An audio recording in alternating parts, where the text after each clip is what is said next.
There are many things that pull people into video games, whether it be its story, characters, world building, or gameplay. But there is one element to games that lure people in, even without them realizing. You ever find yourself humming along to the music in the background while playing something, or hear it ringing in your ears even after the game has been turned off?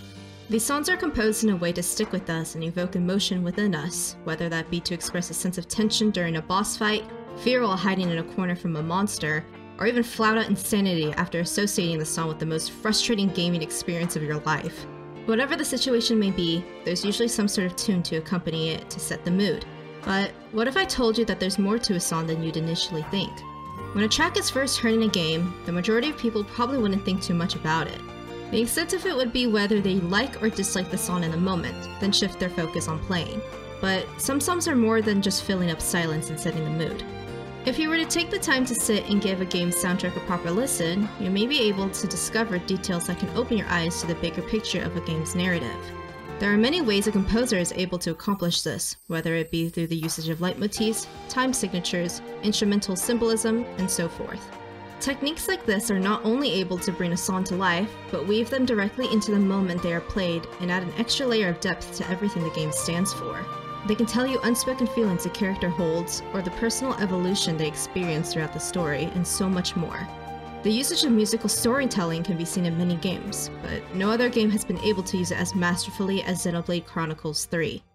Now, I'm not going to pretend like I'm an expert on music theory or anything of the sort. I can't even play a single instrument, and I can't read music notes to save the life of me. They tried to teach me in high school when I took choir, but it just flew over my head. All of this is purely based on how the music in Xenoblade 3 makes me feel, and what I can gather in terms of storytelling through its melodies and the emotion it evokes in both the setting and within me. I'll also be giving a spoiler warning right now, which tends to be the norm in my video essays, but all of this only makes sense with the context of the game, so I highly recommend that everyone play Xenoblade 3 before giving this video a watch if you haven't already. I still haven't emotionally recovered from when I first played back in 2022, so you'll definitely won't regret it. But with all of that out of the way, let's dive into the musical storytelling of Xenoblade Chronicles 3. Xenoblade 3 is set in the world of Ionios, a new universe created from the collision of the Bionis in Xenoblade 1 and all rest of Xenoblade 2. All time has been frozen, as its inhabitants have been locked in an endless war, taking the side of either Kevis or Agnes. They don't fight for glory, but rather the right to live. Each individual has a lifespan of only 10 years, and many aren't able to live them out, as they're either killed in battle or their flame clock has been run dry, deeming them unfit to continue existing. Should they fall one way or another before reaching their anticipated homecoming, they are ruthlessly thrown back into the cycle to start anew, ignorant to the horrors they have seen in their past life. From this brief explanation, it's clear that Xenoblade 3 has a somber and grim tone, especially when compared to the first two games. While 1 and 2 most definitely have their moments, it doesn't hit you right off the bat like 3 does. Just within the first few seconds of the game, you're thrown directly into battle, being forced to take the lives of opposing soldiers. You see their souls being drained directly from their bodies in order to fuel the colony's flame clock, one life for another. While Kevis reigns supreme in the end and the Kevesi soldiers celebrate their victory, it all feels hollow. Agnians lay scattered on the blighted field, thoughtlessly being stepped on and run over by Kevesi forces. It's hard to share the same sentiment the characters feel through their triumph from a display such as this, and this unsettling feeling only continues when you finally gain control of Noah and the others again.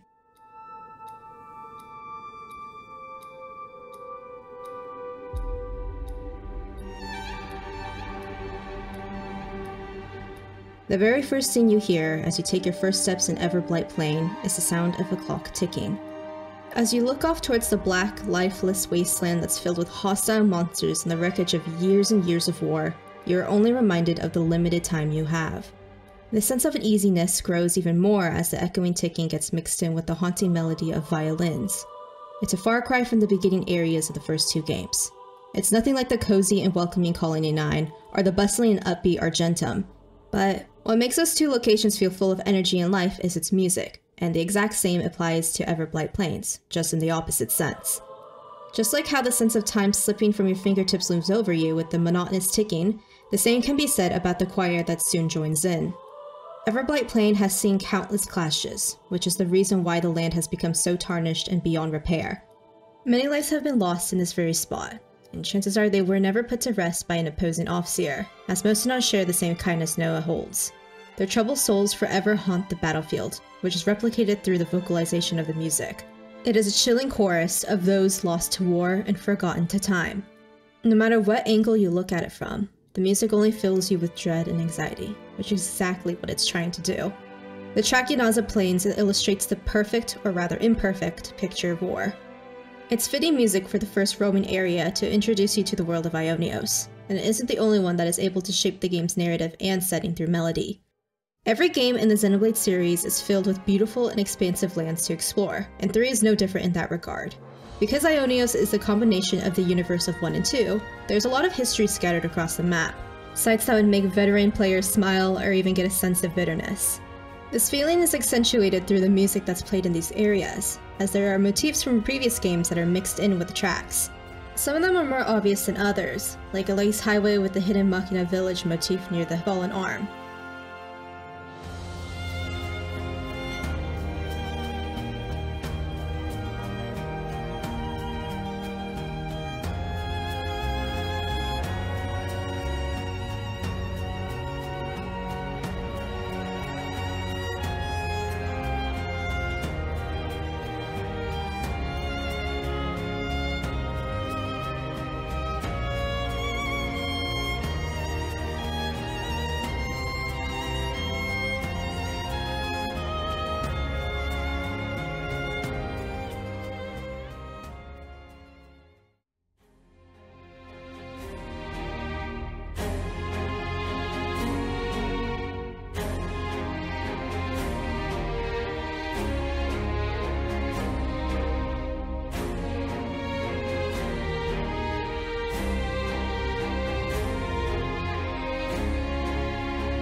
Or the Great Swords base with Sword Valley.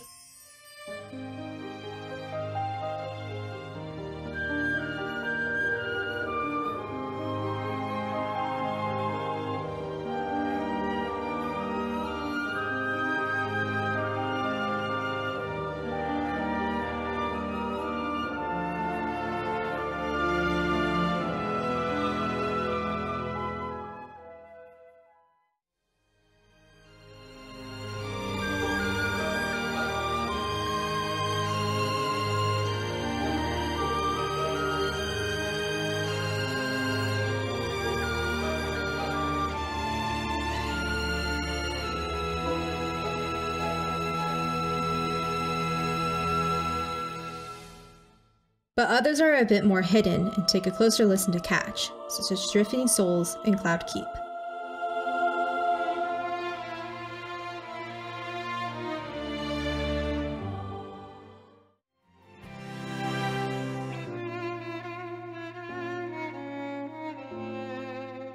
It's an amazing feeling hearing these songs while exploring. Not only do you recognize the familiar areas from the previous games, but you also get a nice flashback to the music that played in these same places in the past to fully complete the picture. It's enough to make you sentimental as well, as you know the story and depth of these locations, but has all been lost to time, as no one in the party recognizes its value and simply passes it as if it were just another place. The arrangements of these themes capture this feeling as well, as the motifs are a lot more mellow and softer than the original songs. The way each note is dragged out gives you a longing sensation, and the ethereal, dreamlike composition is similar to that of a fond, distant memory. But not only are these environmental themes great at retelling the story of the previous games, they also do an amazing job at expressing the current state of the party based on when they first enter a new area. Similar to how Yunaza Plains is able to drill in the mentality of time running out within the first few moments of the game, many other tracks carry important story beats within their melody. Milk Meadows is an exceptional example of this, as it is a rather upbeat song compared to most of the other roaming music in the game. Most of the other areas focus on atmosphere, aligning with the heaviness of the narrative, but Milk Meadows is the complete opposite.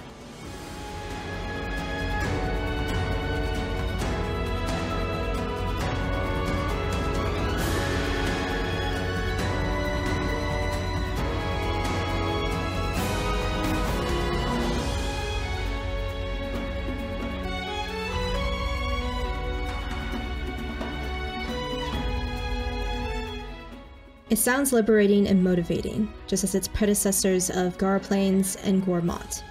Given how dark the story has been so far, you wouldn't expect the music to suddenly lift up like this, but it fits perfectly given the situation. The moment you first enter Milik Meadows is right after you obtain the power of Ouroboros. Up until that point, the characters have been chained to their duties as pawns for war and lacked the ability to question it. But now that they've been broken free from the cycle, they are finally able to take their destinies into their own hands. There are moments where the song begins to slow down a bit, representing the hesitation everyone holds for the future. They have lived their entire lives as soldiers, so, understandably, they're scared of change and what's to come from their newfound freedom. But then,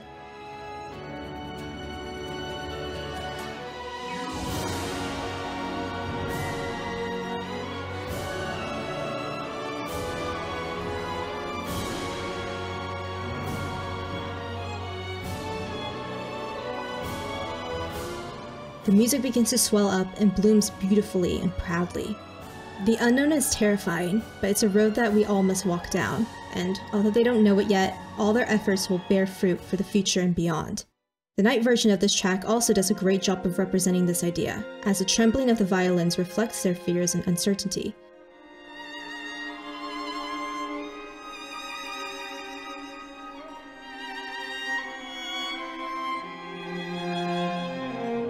But soon, the melody comes together in a perfect and blissful harmony.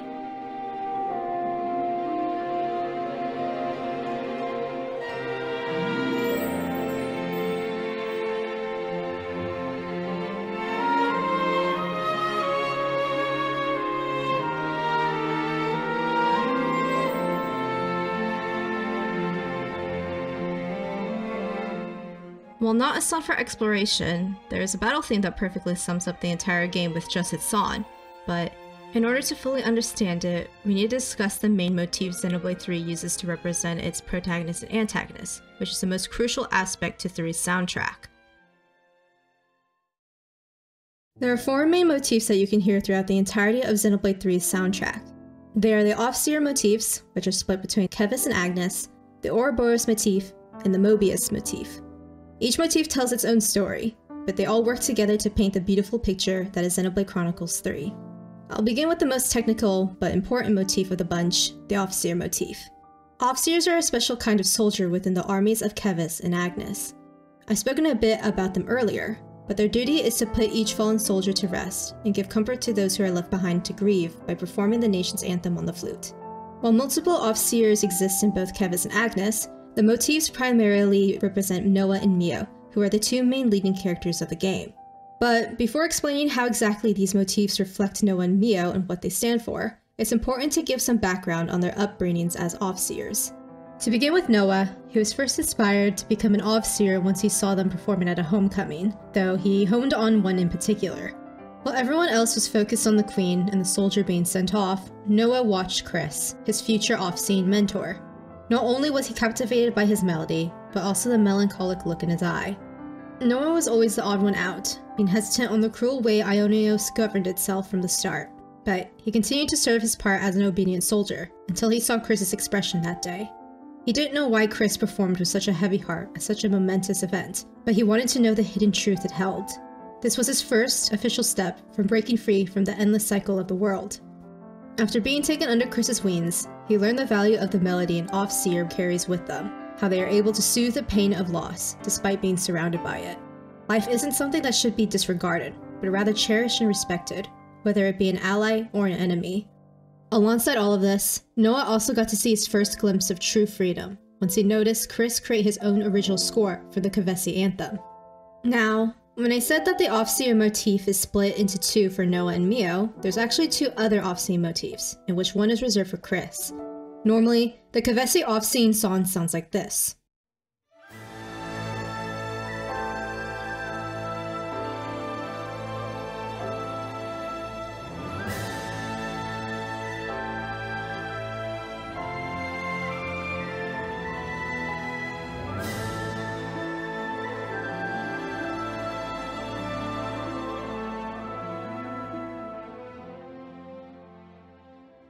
Now, compare it to Chris's.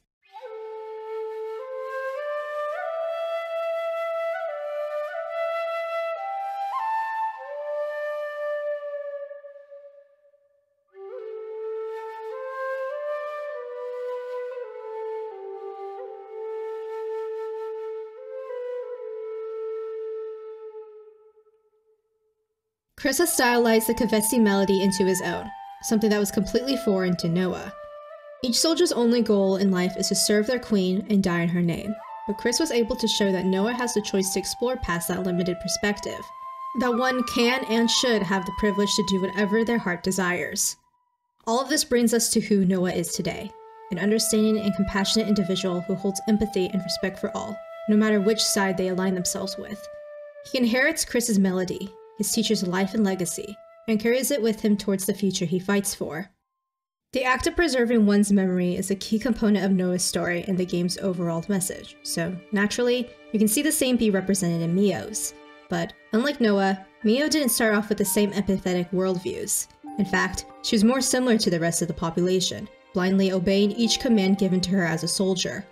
She was a naturally gifted fighter, which only fueled her unwavering nationalism and led to her aspirations of becoming a frontliner to better aid her allies.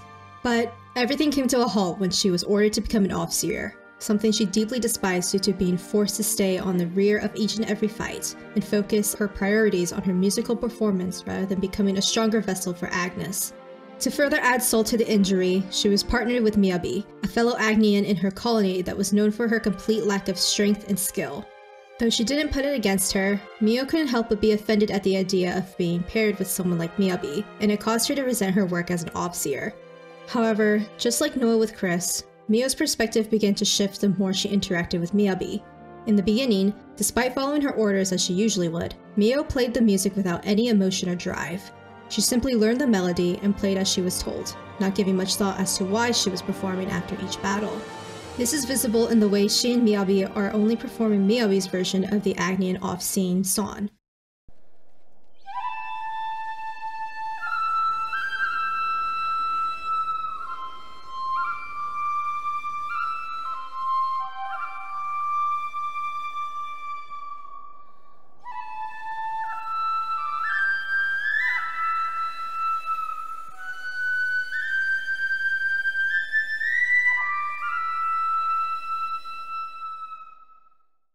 Instead of creating her own melody, Mio simply follows in Miyabi's steps. She thought it was all useless, wasting time on playing music instead of killing Kavesi's soldiers to fuel her colony's flame clock. So why should she waste even more time trying to create an original score? But these thoughts changed when Miyabi challenged her on them. Opposite to what Mio believed, Miyabi saw that having to kill others to survive is not something Mio or anyone else should be proud of. The dead become the voiceless in their brutal world, and as Aufsehers, they are the only ones that can memorialize them. Mio may believe that Aufsehers are weak and impractical, but with their music, Miyabi shows her that they have the power to create a legacy, something that would otherwise be impossible in the endless loop they are trapped in. After this conversation, Mio begins to see her duty as an Aufseher in a different light. Here, she finally creates her own melody to perform with Miyabi, officially making her first mark in her own legacy.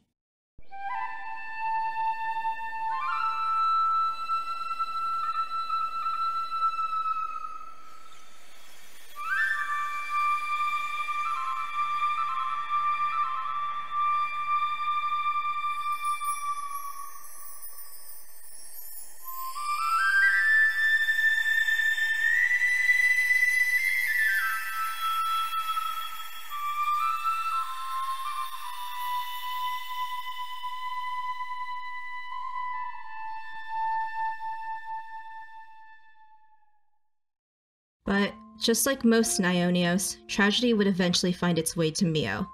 Without much of an explanation, she and the rest of her colony were suddenly transferred to Colony Omega, where they would be subjected to examinations instead of fighting to further their consul's research.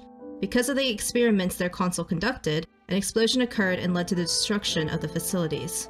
Unable to move, Mio was carried to an escape pod by Miyabi, who, right before sending her away to safety, gifted Mio her flute so that she can continue to live on through her.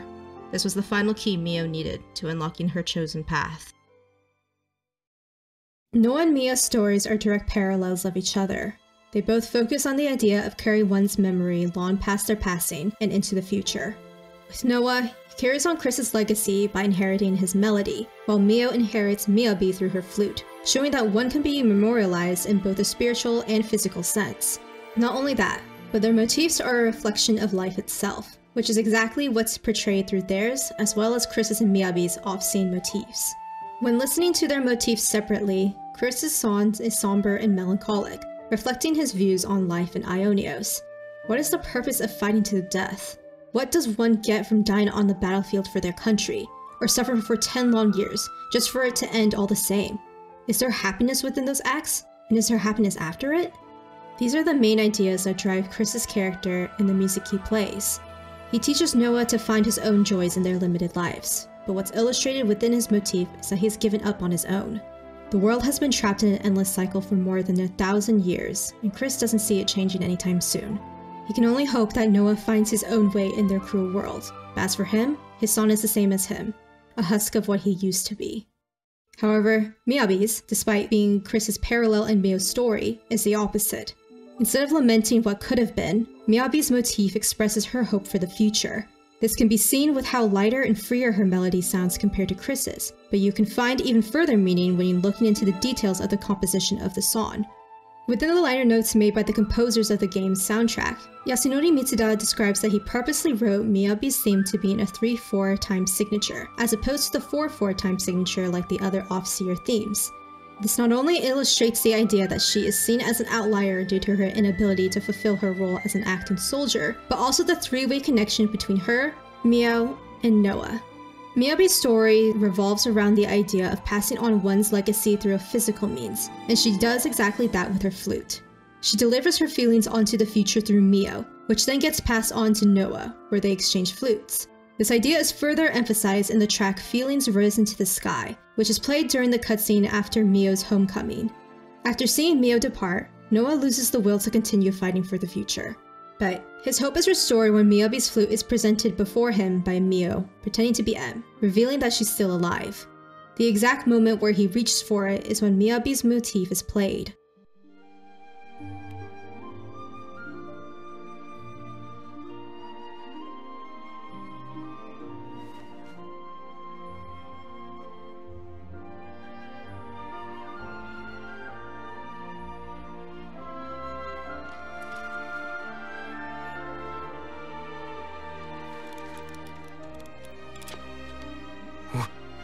What? Impossible. You're...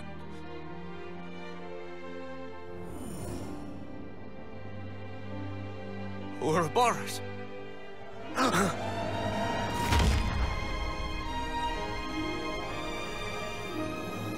From Miyabi to Mio, and now Mio to Noah. Both through melody and instrument, her memories and wishes transcend her lifetime and onto the future, the one she believed in despite it all.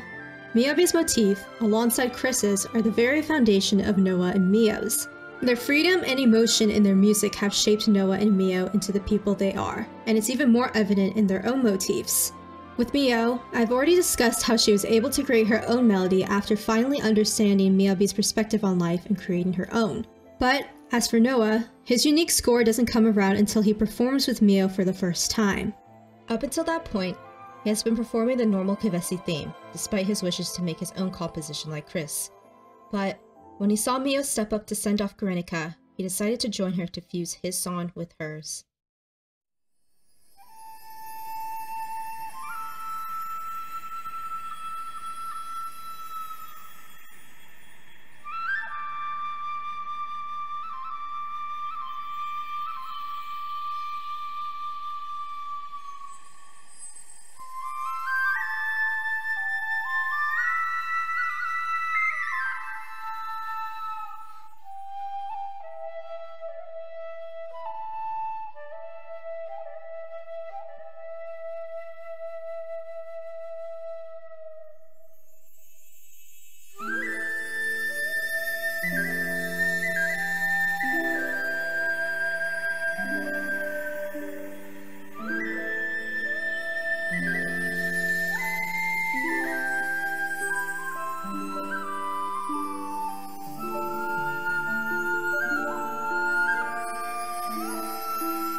While it may appear that Noah is just performing the normal Kevesi off-scene anthem, comparing it once more to the original that was performed in the Kevesi Homecoming will show the difference.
Instead of following the steps of the original song, Noah rearranges it to perfectly harmonize with Mio's. And, just as what Chris wished for him, this small change is what officially sets him on his own path that challenges the unchanging views of Ionios.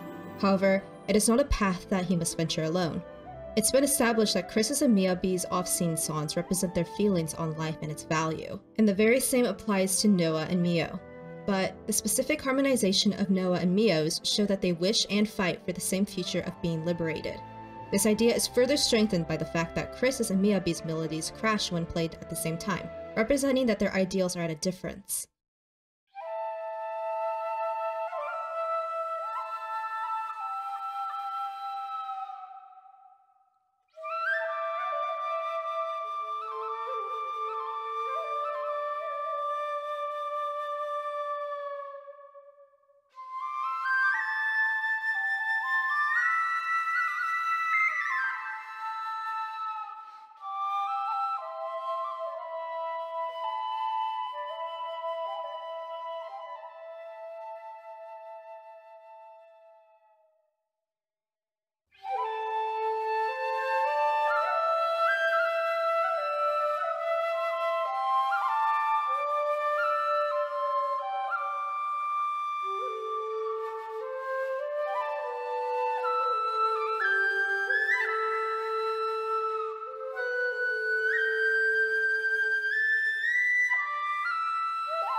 Noah and Mio's off-scene themes act as the red string of fate that connects them together. It represents their battles and all the hardships they have endured. Even just the presence of their motif illuminates these ideas in other tracks, such as Blade, Those Who Know Fear, Carrying the Weight of Life, and Life's Fading Flame, holding these thoughts. In Blade, Those Who Know Fear, the song begins with a sense of uncertainty and loss. But, like a ray of light, the off-seer motif shines through and lifts up the melody of the song. It replaces the previous feeling of doubt with hope and fills you with the strength to keep on going.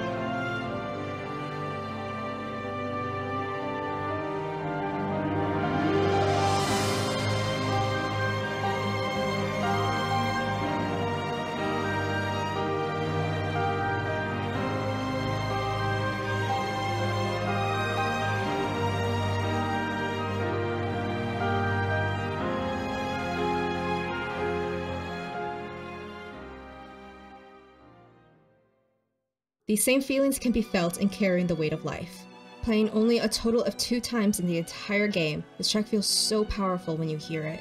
It takes the emotions the characters feel in the exact moment and brings them to life. Against all the odds, you have to keep fighting for what you believe is right, and when life knocks you down over and over again, you have to keep getting back up each time. This is represented through the song when it begins to slow down in the middle section, but then gets rejuvenated when the off-scene motif pierces through and leads them to the peak of the track.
Just as Noah and Mio's motif represent the will to live, they also represent the end of it all, death. Not only do they fight for the freedom to choose what one does with their life, but also the luxury of being put to peaceful rest. The dead should be honored just as much as the living, and that is what life's fading flame, holding these thoughts, expresses. It plays during crucial moments of the game, most notably during scenes where key characters sacrifice themselves for the greater good. Because of this, the song's beginning is somber and almost regretful. It's foreboding, as if telling you itself that not everyone is going to make it out of the fight.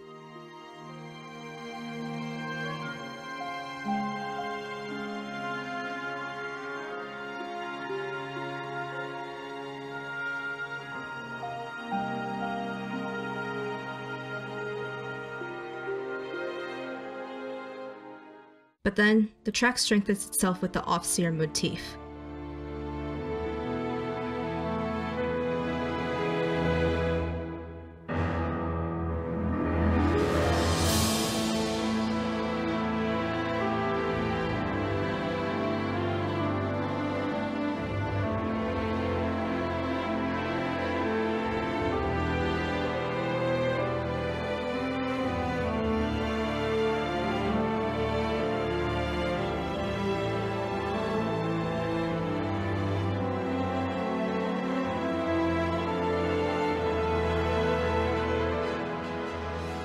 While sacrifice must be made, there should be no remorse or despair in it.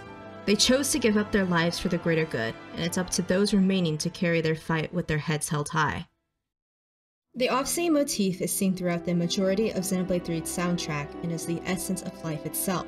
Whether it be from Noah, Mio, Chris, or Miyabi, the different motifs show how unique each person's perspective is, and how it should be respected throughout the entirety of life and beyond death. All of that is symbolized in just a single motif, and let me remind you, there are two other motifs that Xenoblade 3 utilizes to tell you even more about itself. But, similar to the Offseer motif, the Ouroboros and Mobius motifs are interlinked with each other, despite being two separate motifs.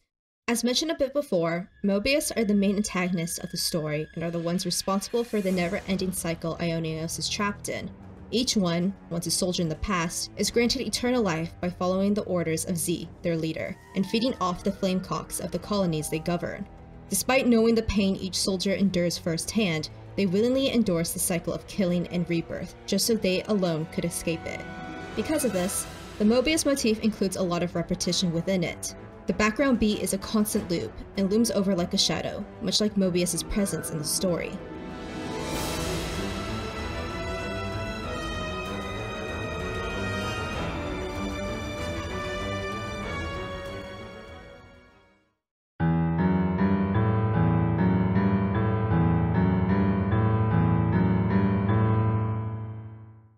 Later on in the track, the motif's second half begins with vocalization, where the repetition takes the main focus instead of lurking in the background.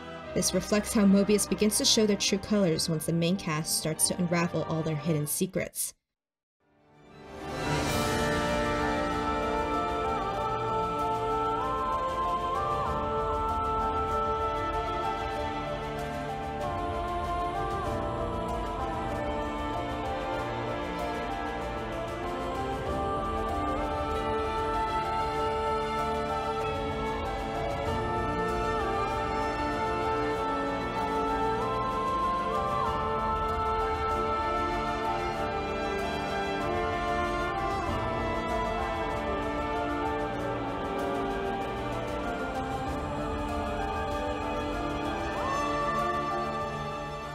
While the repetition is evident in the main melody repeating itself for a second time, it runs even deeper when you realize that the melody actually ends on the same note.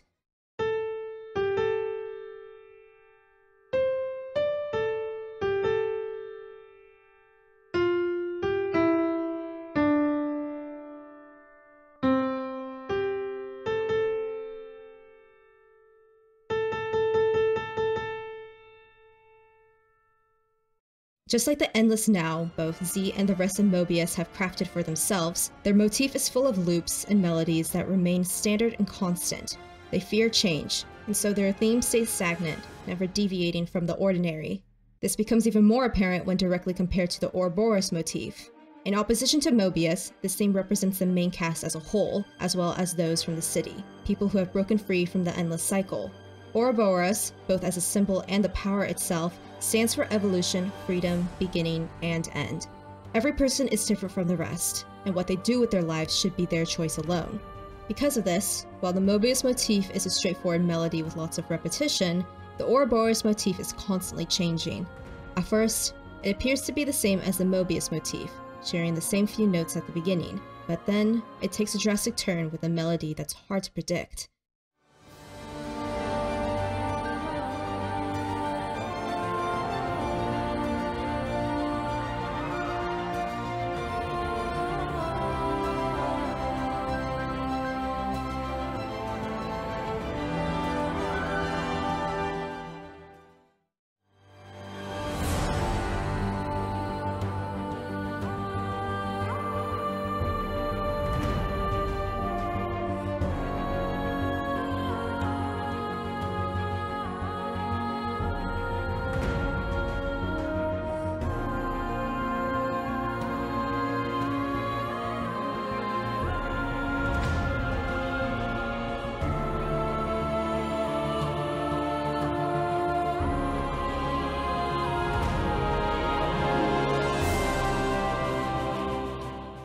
And remember how the second half of the Mobius motif ended on the same note that it began with?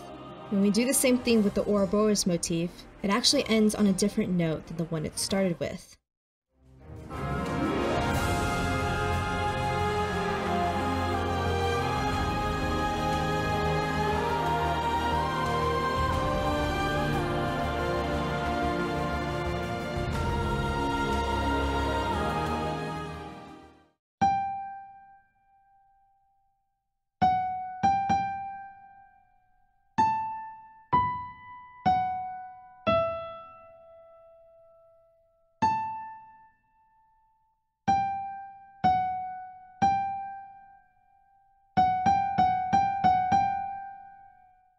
While the Mobius motif merges its beginning with its end, making its loop seamless, the Ouroboros motif has a clear start and finish. Each life has its birth and death with Ouroboros, but every life becomes the same with Mobius. But what's amazing is that this motif can be heard in not only just cutscenes, but also the city's exploration theme. While roaming around the city, you see all different walks of life, and hearing the motif while seeing such sights just shows how integrated its themes and beliefs are into its people. Each and every one of them fight for freedom, and so the motif can be heard in every aspect of them.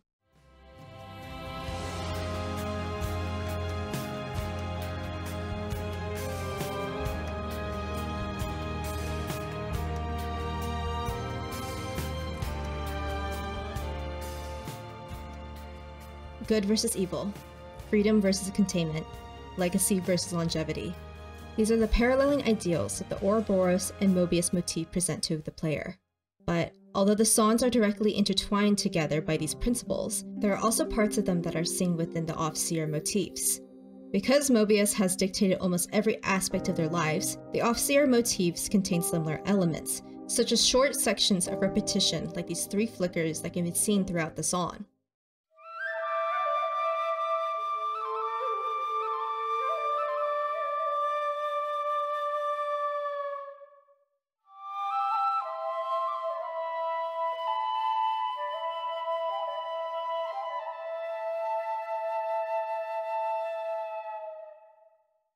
But unlike the Mobius motif, the off-seer themes have a lot of variety in its melody, like how the Ouroboros motif does.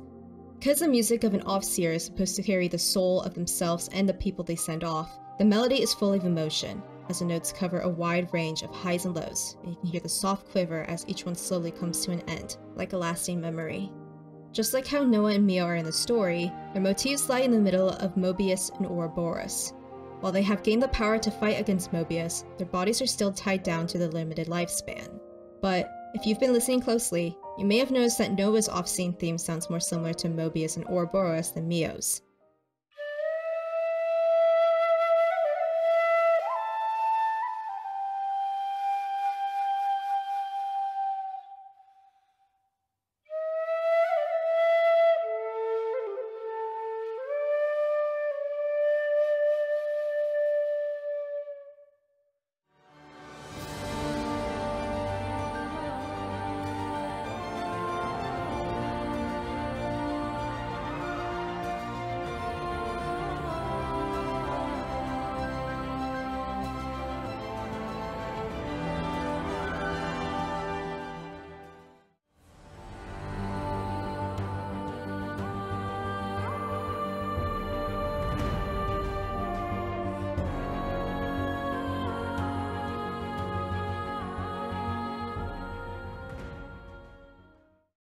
Although Noah's off-scene motif represents him personally, it also represents another iteration of him, N. N is the original version of Noah, alongside M being Mio's. The Noah and Mio we know are alternate reincarnations of them that were born from their regrets through origin and were ultimately caught in Mobius' cycle. Before all of this, the true Noah and Mio were citizens of the city and joined the efforts to stop Z and his control over Ionios. However, they failed countless times, and N was forced to witness his and Mio's death over and over again with each reincarnation. Not wanting to lose the love of his life for another time, he accepted Z's deal to join Mobius and fight in his name, all to live an eternal life with M. Since then, he has committed many horrors, including destroying the community both he and M once lived in and taking the life of his own son. He has completely detached himself from what he used to fight for, and has transformed into a shadow of his former self, something that abhors M and eventually becomes his downfall. N and M's story is full of tragedy, and is perfectly represented through the battle theme that is played when facing N for the final time. When you first hear the song, it opens up menacingly with the Mobius motif to parallel how you first meet N.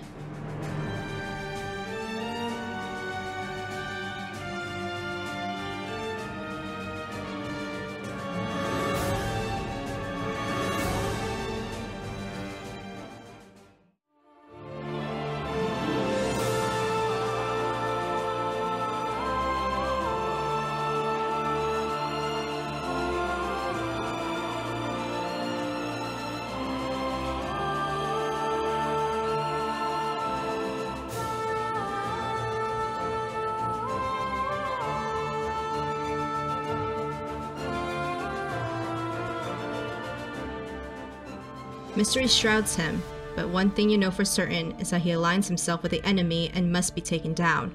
But as you progress through the story, you learn more about him and his past, which is symbolized with the way the Mobius motif transitions to the Ouroboros motif.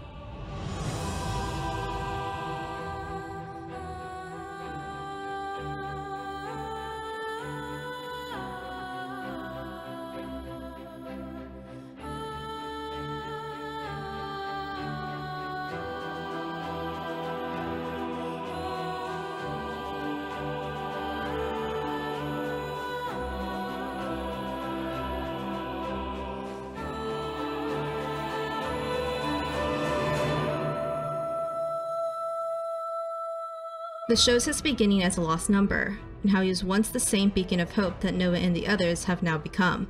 But the one person he fought for above all else was M, and the Offseer motif overtaking the Ouroboros theme signifies how N was so willing to throw everything he knew away just to have a chance to live a happy life with her. The section begins with both Noah and Mio's off-scene themes, with Mio's carrying the main melody through the strings, while Noah supports her from the back through the brass instruments. But Mio's motif eventually fades away and leaves Noah's to play by its lonesome, both representing her death and her detachment from him over the years.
This then leads to the conclusion of the song, where it eventually repeats the Mobius motif and ends, just like his choice to side with Z to seal his doomed fate.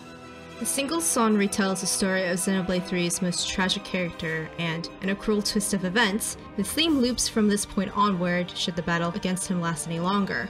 While this is common for most battle tracks in any game, the Seamless Circle is especially devastating when taking in everything it stands for. N tried so hard to escape the endless cycle created by Z, but in the end, just like his song, he is forced to repeat all that brought him to his ruin. Xenoblade 3 connected to me in ways I didn't even know was possible. The pure craftsmanship that was poured into it can be visible in all aspects, and through everything that I've said, it most definitely shined with its music. Down to the tiniest details, like the composers making custom Shinobu flutes in order to make the Off-Seer theme have a one-of-a-kind sound, or the Ouroboros and Mobius motifs being sung by two sisters to represent the opposing sides, there was so much more that I could blabber on about the game's soundtrack. All of it is an utter masterpiece to me, and it's mind-boggling just how much you can discover by listening to each track. But despite the amount of details I wanted to talk about, it was actually really hard for me to properly formulate my thoughts on the soundtrack, because all I wanted to do when listening to the songs was clutch my head and bang it against the wall in the best way possible. And when a game is able to give you those feelings with just its instruments, that's when you know it succeeded.